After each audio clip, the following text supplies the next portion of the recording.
Welcome to Belong and Bloom, a sanctuary for Black women to rest, heal, and grow. I'm Marianne. And I'm Vanetta. We're qualified therapists and coaches, and we're so glad you're here. This is a space to slow down, gain perspective, and reconnect with your purpose, power, and peace. Through honest conversations and shared wisdom, we'll explore what it means to truly belong to ourselves and to our community. Healing isn't a solo journey. It's something we grow into together. When we belong, we bloom.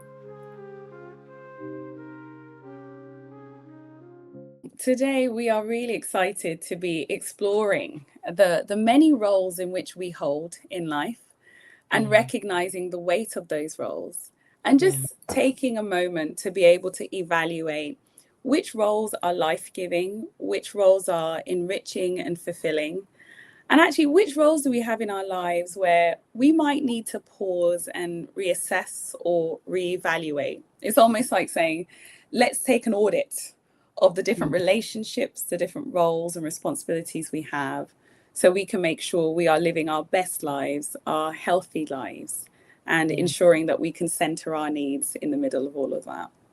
So I'm excited, Vanetta, to get into that. Same here. I think it's such an important conversation, particularly as women. We hear the concept of mental load, and there's so many tabs open in our minds at any given time. And obviously, if we are inhabiting multiple roles, those tabs will just exponentially increase. So I'm really excited about delving into this today. Yeah. Well, Vanetta, you and I are both daughters. Yep. We are wives. Yep. We are mothers. Yep. We are business leaders, entrepreneurs. Yeah. We serve in so many different capacities, and we hold loads of roles.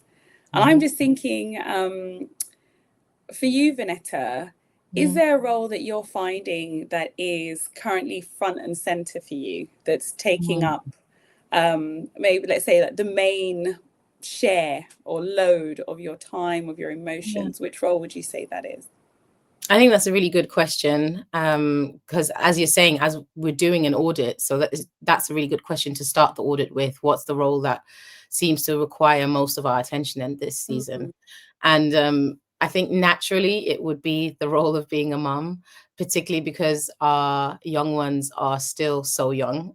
So I've got a 3-year-old and a 1.5-year-old. So obviously being a mum to them is the role that really is the most, that takes the most time, takes the most attention, takes the most focus, because they need that support. They need that connection and contact. And it made me laugh because I was preparing for a keynote the other day, and the girls are normally quite good. They've been sleep trained, thank God. It's working. Normally, you put them down at a particular time in the evening, and that's it for the rest of the evening. You don't see them the next morning. And I remember thinking, oh, great, because I've got a deadline that I need to work towards for this keynote. But of course, that was the night that my youngest decided to wake up literally like an hour after she'd gone to sleep, and refused to go back to sleep, at least for another hour and a half. And just literally just wanted to lie in my arms. She had a little bit of a cold, and she just wanted to lie in my arms. She didn't really want to go anywhere, do anything. She just wanted to kind of have that connection. And I just thought to myself, you know what? These moments are really precious. It's important to make space for that and have space for that at this time. Like, she is the most important person. She is the most important agenda, so to speak, at that given. And if it means that, after I've given her the hug, after she's been soothed, after I've put her back down and to sleep, and thankfully she went to sleep, I then had to finish off my tasks. That's just how it works. But I think one thing that made the motherhood transition quite hard for me in the beginning was that thought of, I can still do everything. I can still fit everything in. I'm still the same Vanetta that, was the excellent employee or, you know, emerging entrepreneur. I can still, you know, juggle all the plates. And I think that's where frustration used to come in, when things weren't happening the way I was expecting them to, or the way I wanted them to. It's just recognizing that children at a particular age require us to drop everything at any given time. Yeah. And it's an important recognition, isn't it? Because just as you were speaking, and I could hear how you had to almost learn to reprioritize, or to recognize what's actually important in this moment, and recognizing time, soothing your daughter, time, giving her comfort was actually what was priority. And I guess with different roles that we have as they emerge, we actually go through a process of grieving. And I think people don't realize that, especially when it comes to roles like motherhood, because there's a rejoicing and there's a real sense of joy that there's this new life that you've carried for so long that's come into the world. And that's wonderful and that's beautiful. And we know that for so many women, sometimes being able to even get pregnant, to have a child, that in itself is a miracle. And so there is a lot of joy to that. But then there is also the grief that happens, because any change means that there's a gaining and a losing. And so as a mum, you're losing your old rhythms. You're losing aspects of how your body used to look. The areas that were tight once maybe aren't as tight as we are. And you're losing, there is an independence that you're losing. Because now you're taking on responsibility that's going to take up your time, that's going to take up your priorities. And it takes a while to be able to allow your heart and mind to catch up with that reality, that life is never going to be the same again. And there's a joy to that, but there is also a grief to that. And you can only start that grieving process and that rejoicing when the motherhood starts, when the child arrives. You can't really prepare for it. Because all the kind of whatever tests that you're running in advance is never going to make up for the actual time that you have when you have your child, and in the moment when they need you at 2 a.m. or 3 a.m. or 4 a.m., even though they also needed you at 2 and at 3. And, you know, nothing can prepare you for what reality actually is going to look like ultimately. Yeah, exactly. And I guess that's where the self-compassion comes in, because sometimes we don't realize how much we've changed, that we actually are quite surprised at ourselves. I remember when I had my daughter, I'm an extrovert, so I energize by having social interactions, by being around people, laughing, sharing stories. That's how I energize. But I noticed that my desire to want to be around other people has decreased. And it's because actually I just want to spend time with my daughter. I want to play with her. Everything I do now is, well, how is it going to impact her? You know, how's that going to interfere with her bath time or her sleep time or whatever? And I remember sort of being like, whoa, is that you, Marianne? Like, this is weird. Like, you really enjoy being around people, but how comes now you're not so excited about it? And it took a while for me to relearn myself and to be reintroduced to my new identity, and to recognize that I'm not betraying self. I'm actually just expanding who I am. And this is who I am for this season. There might be a new season where I'm like, girl, child, you can wait. Mummy's going out, you know. But in this season, my daughter is my priority. And sometimes I look back at my pre-motherhood self, you know, the Marianne of back then, even 2 years ago, 3 years ago, 4 years ago, would have been like, that's crazy. I'm not doing that. And here I am now, fully doing the things that I didn't think I would do. So I guess part of it is also with some of these roles that we hold, whether it's motherhood or something else, we sometimes need to give ourselves the grace and the space to adapt and to adjust, and to be able to really see our new selves, to understand our new selves, and just to reacquaint ourselves with who we're becoming. That's it. And like you said, that self-compassion is key, but also the willingness to be flexible, to recognize that there are seasons to everything. like you said, the season of being, hands-on, completely attuned with our child's needs changes into, I love you brought this concept of The Good Enough Mother by Winnicott.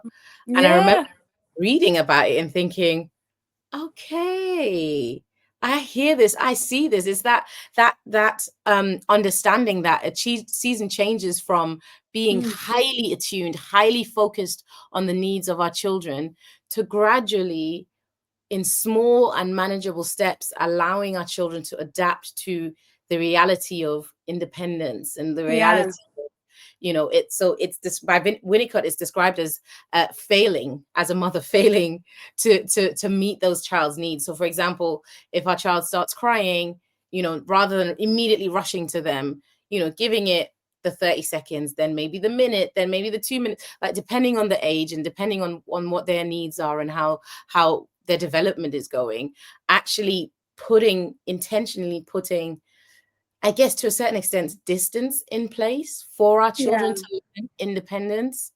And for me, that made such a big difference hearing about this concept, because I'm like, I feel like that I'm naturally already starting to do that to a certain extent. I feel like that is, I didn't see it as that, because my focus ultimately is on how ready are my children to slowly start to detach. But it is that concept of, it's okay to be good enough. We don't have to be perfect. It is okay to be good enough. And just as you're speaking about that, Vanetta, I'm just thinking about, well, okay, so we're mothers, but we're also daughters. Okay. And we were daughters before we became mothers. And that idea of the good enough, yes, good enough mother, but what about being the good enough child, the good enough daughter? Because there's that for me. Well, I've grown up as the eldest daughter, but I'm not the eldest daughter, but that's how I've grown up. So I very much have all the eldest daughter, eldest child traits that come with it. And for me, can you tell us a little bit about what some of those traits are? Sorry, just for any listeners. So, as the eldest daughter, and this also applies to sons as well, there's that sort of, you almost become a co-parent, or you become the third parent, or depending on your household, you might be the second parent, or you might even end up being the first parent if you have, and so there's a responsibility that you take on. And what happens is you can become parentified very early. And so as a child, instead of fully exploring almost like the relaxation and the joy, the playfulness that comes with childhood, you almost start to set that aside and you take on responsibilities. All of a sudden you become aware of mum or dads or whoever the caregiver is, their emotions, their needs, their stresses. And tasks are delegated to you. It's almost like the workplace. You become the deputy manager without the pay that should actually come with that. And you're looking after the siblings and you're taking responsibility for them. And so naturally what happens is you can be high on compassion and empathy for other people, which is a beautiful strength and a beautiful trait. And there's an emotional awareness that's built with it. And so those are great skills, life skills that you can take into the workplace, that you can take into life. Fantastic. But with everything, there's things when our strengths go into overdrive. Okay. When the volume is dialed up too much. And so as the eldest daughter, for me, that compassion went into overdrive for others, for my siblings. So then what I ended up doing was becoming the rescuer. Any issues they had, I'll come in, I'll help out. Don't worry, leave it to me. In my culture, in my Congolese culture, when you're the eldest, they call you Yaya. So my siblings don't actually call me Marianne; they call me Yaya. So there's a clout there that comes with Yaya. There was one time my younger sister called me Marianne, and we both had that moment where we're like, "What? No, it's Yaya." But the point is, like, I would then rescue, I would then come in, I would then look after them, but I would forget myself. I would forget the importance of going to my siblings, going to family members with my needs and my problems, and being able to almost expect them to care for me. It took years, and it took personal therapy. As therapists, we also have our own therapy. to be able to recognize that, oh, actually, my empathy was going in overdrive, that actually, as the eldest daughter, I was squeezing out opportunities for others to love me well, for others to look after me and to nurture me. And so even with that daughter identity, I've had to reevaluate what that looks like. I've had to think about, well, I can just be the good enough eldest daughter. I could be the good enough eldest sibling, because I don't need to be everything to everyone. First of all, I need to make sure that I can love myself well, because that creates a template for others to learn to love me as well. Good. That's so good. That's so good. Thank you for sharing that, Marianne. And I hear you with regards to being the eldest. I was actually the eldest child and the eldest daughter. And yeah, what you're saying about you being parentified from a really early age, taking on responsibilities from a really early age, and then the impact that that has on you, because we all deserve childhoods. Yeah, we do, right? We all deserve to have seasons in our lives where we don't have to really think about much else than our needs and our needs being met. And that's not selfish, it's human development. It is, isn't it? It's human development. It's what it means to be human. This is it. It's so interesting, isn't it? Because even as you're talking, Vanetta, I'm thinking to myself, how one role can form a template for another role. Because let's say, like, you're the eldest as well. And those traits of being responsible, showing up, conscientious, but maybe not having as much self-compassion, maybe not being as aware of actually what are your limitations on your time and your energy. How we sometimes might then take that into our professional roles, how we sometimes take that into the workplace, and wanting to show up a certain way. And it's also, go on. Sorry, go on. No, you go ahead. You go ahead. I was just thinking also, like, as a Black woman in the workplace, I remember when I entered into my first proper professional role, how I recognized that eldest daughter syndrome was coming up for me, where I would say yes to everything because I wanted to be the good girl, the good child. I wanted to make sure that I didn't in any way disappoint, and that added on to the layer of being like the only Black girl. At the time I was in my early 20s, the only Black young person in that workplace. And so then wanting to perform, and then there's the whole putting on a certain, I don't know, persona, code switching to make sure that I fit in. And just everything was about performing to a standard, making sure that I met a criteria. And nothing was about just being Marianne. And knowing that being Marianne with all my strengths and my quirks, that was good enough. That was good. Absolutely. And it reminds me of some work that I was doing with regards to the strong Black woman. We can't not talk about her when we're talking about the many roles that we hold as Black women in particular. And I just wanted to share this kind of slide that just really exemplifies how that looks like at times. You see this woman in the image with loads of things that have been put on her back. And a lot of these items are more so household related items, but with regards to the Black woman, that can be many other things. Those can be emotional things. Those can be family dynamics related things, all these things that we're expected to cater to in some way. And, this understanding of that, this expectation to be perpetually strong is a legacy of exploitation. It's not a badge of honor. But as you were sharing in the workplace, we so often present as, I am willing and I'm able and I'm ready to do the work. I will do all the work, even the one that is not,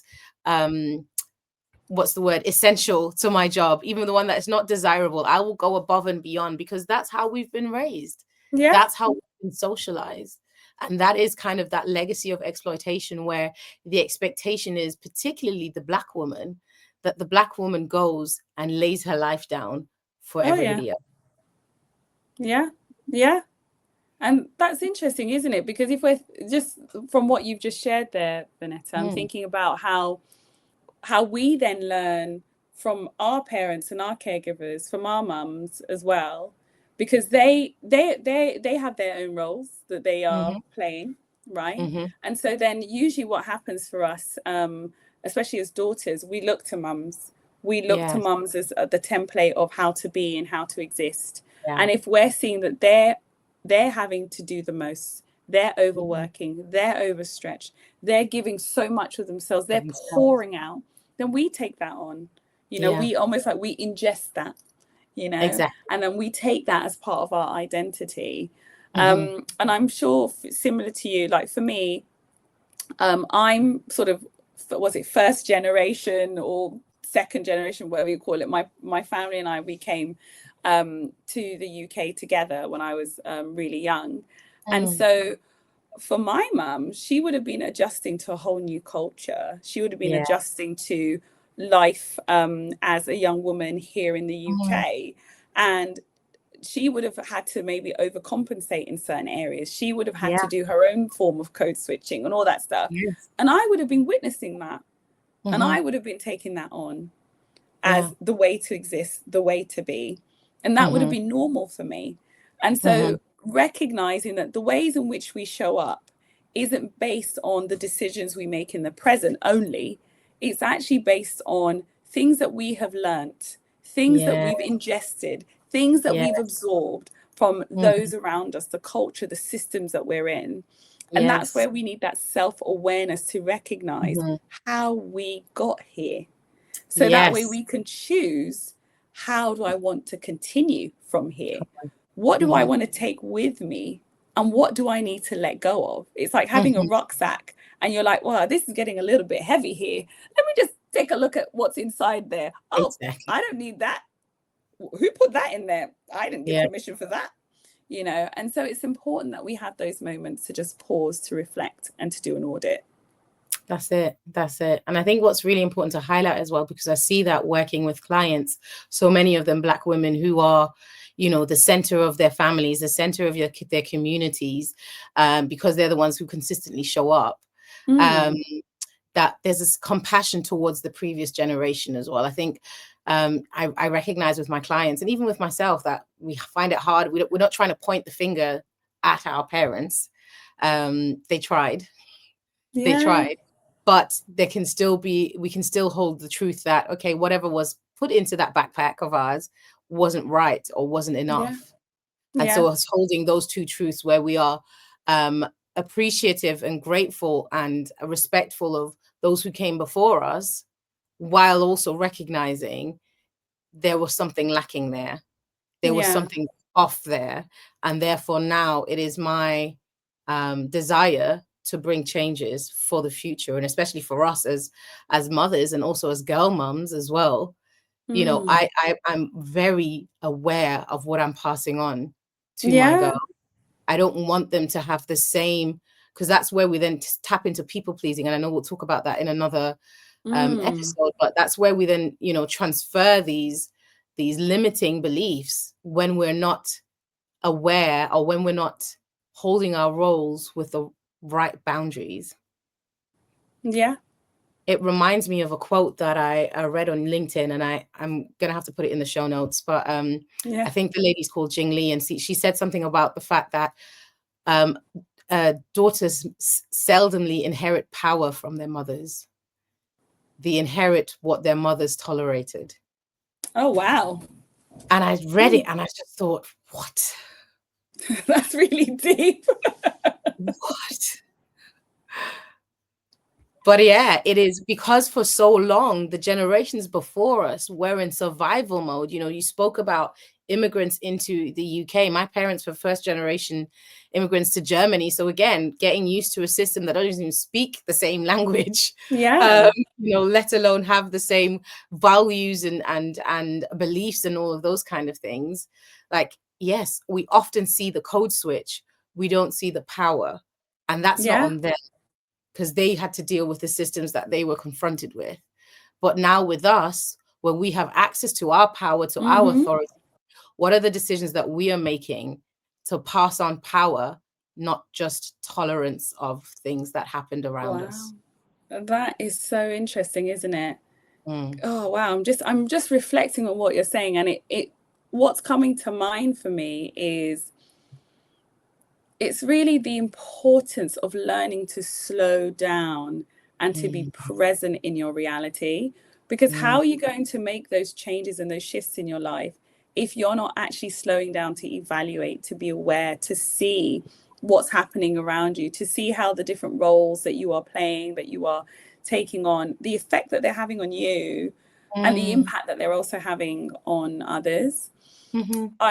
I was leading a women's program, and as part of that, on one of the weeks, we're talking about self-awareness and thinking about internal self-awareness and external self-awareness, because self-awareness has those two components, and we need to take just that step back and go, okay, let me really think about my life and who I am. Do I like myself?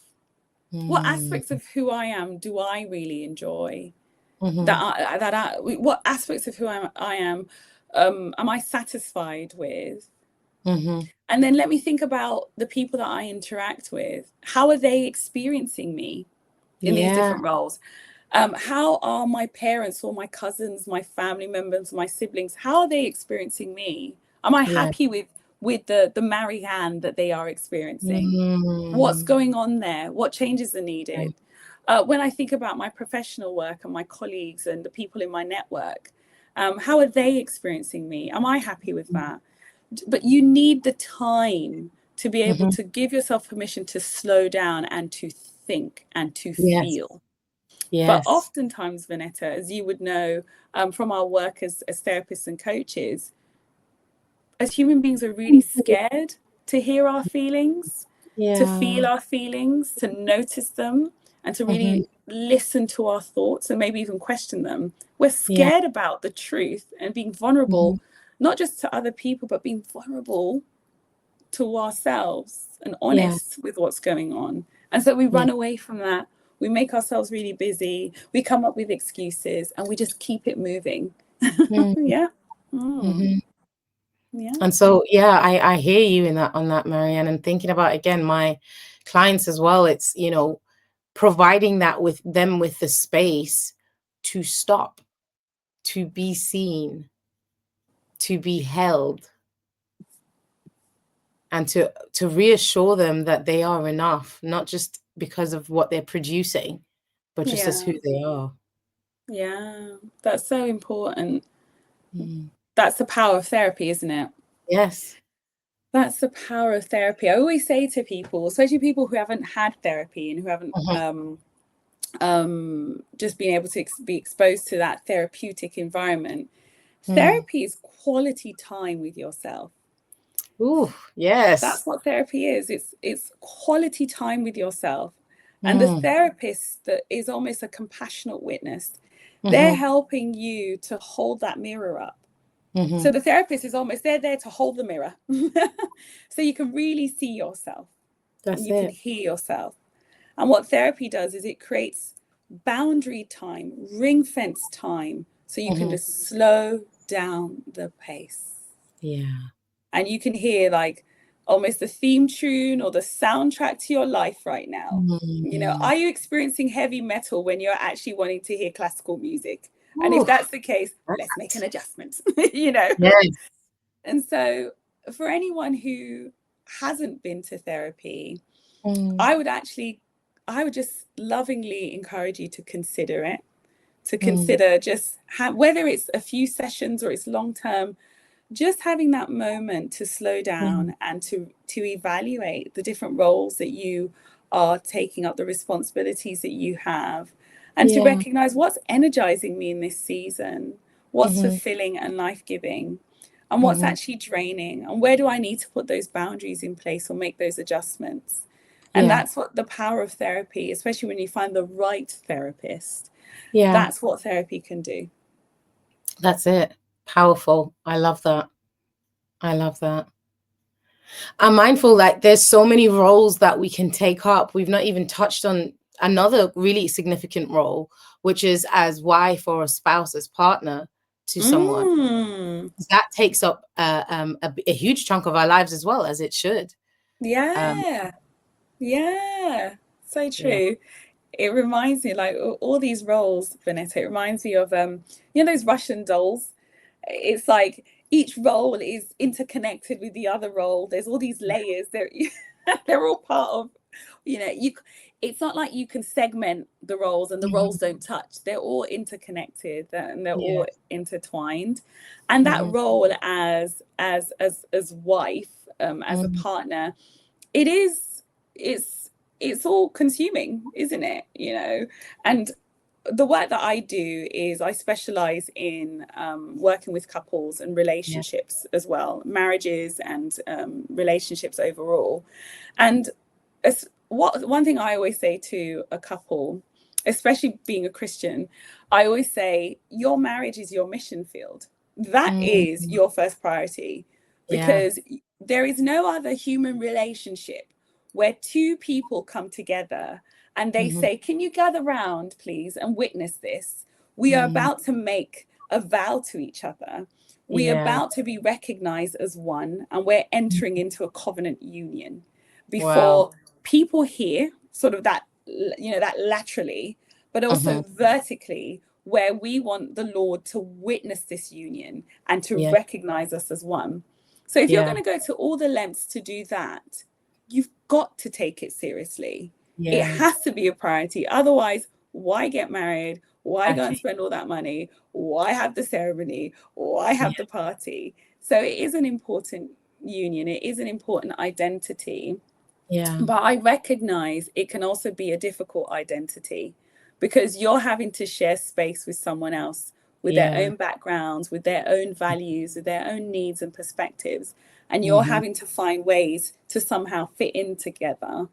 And Yeah. so that role of wife or husband, whatever, it takes time. It's a role that's forever evolving, because Yeah. every single second of the day you are changing, and Mm-hmm. you got to inform the other half has to know that you've just changed.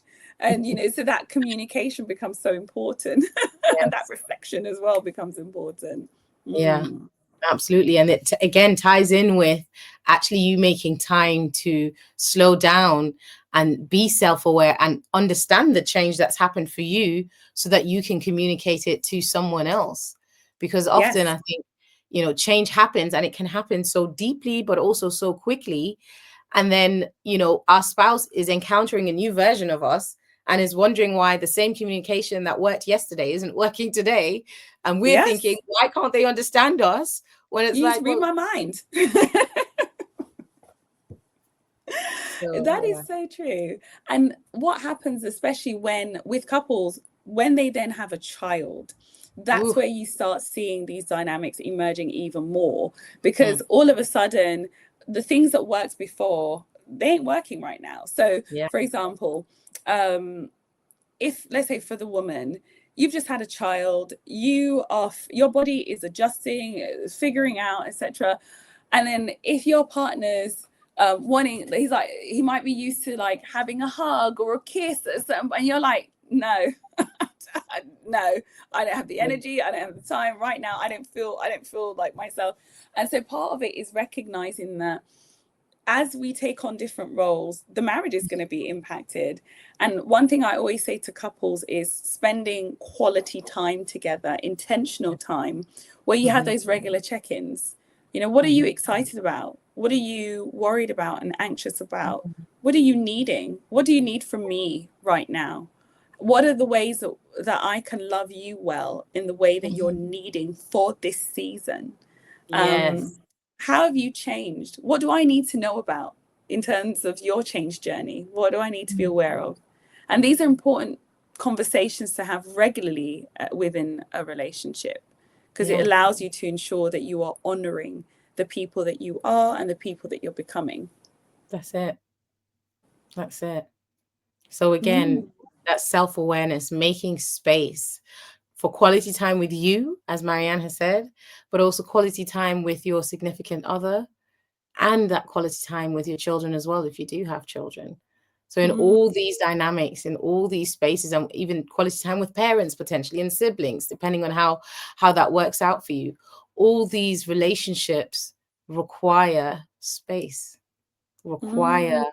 opportunity to connect deeply, to reflect. And I love the analogy that you brought with regards to the music.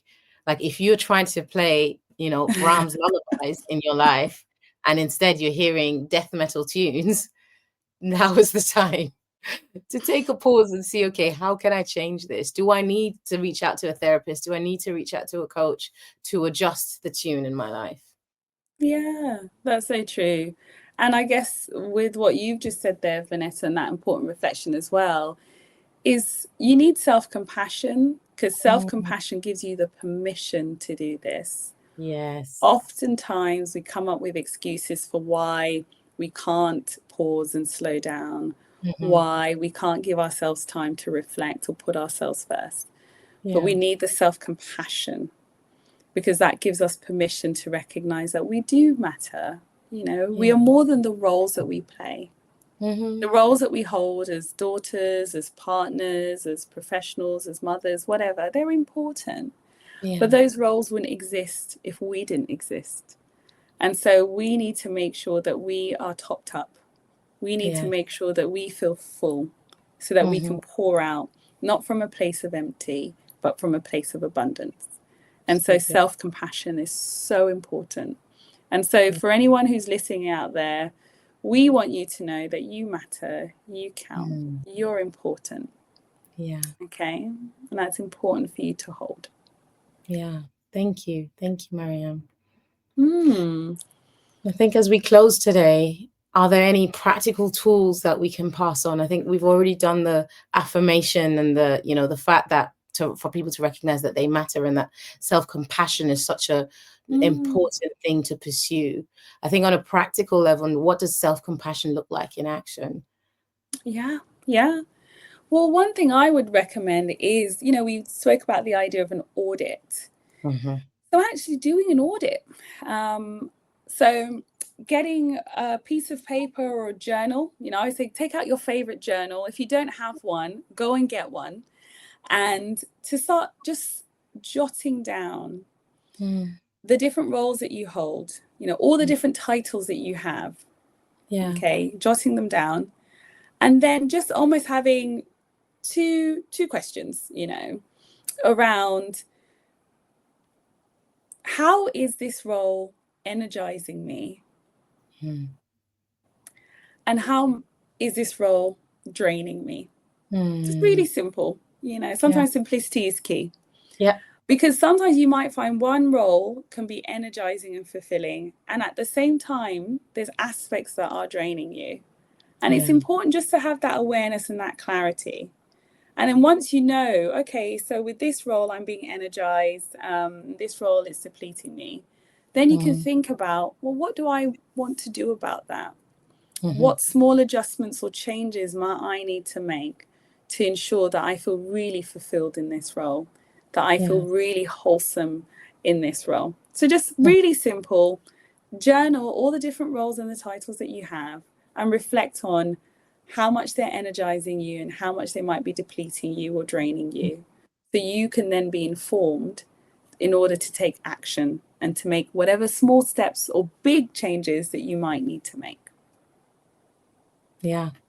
Wonderful. I love that. The audit sounds amazing. And I think, again, it invites that self-compassion, and it is self-compassion in action, looking at how is it draining you? How is it fulfilling you? And what can you do to increase that level of being filled, that level of being nourished for yourself? Yeah. Well, Vanessa, maybe in closing, is there any reflections or anything that you would like to share for our listeners and viewers? I think so much has already been shared that's been so valuable. What I would probably want to end with and remind us of is that we are enough. We are good enough. We don't need to perform to prove our worth. You're already inherently worthy. Yeah. Powerful. All right. Well, until next time. Next time.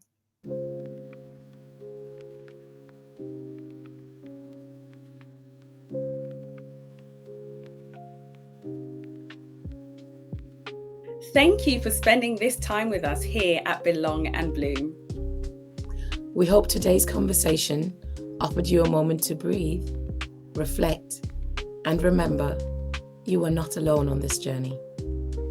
If this episode spoke to you, share it with a sister, a friend, or a loved one who might need the same reminder. And don't forget to subscribe wherever you listen so you never miss an episode. Until next time, take care. And keep blooming.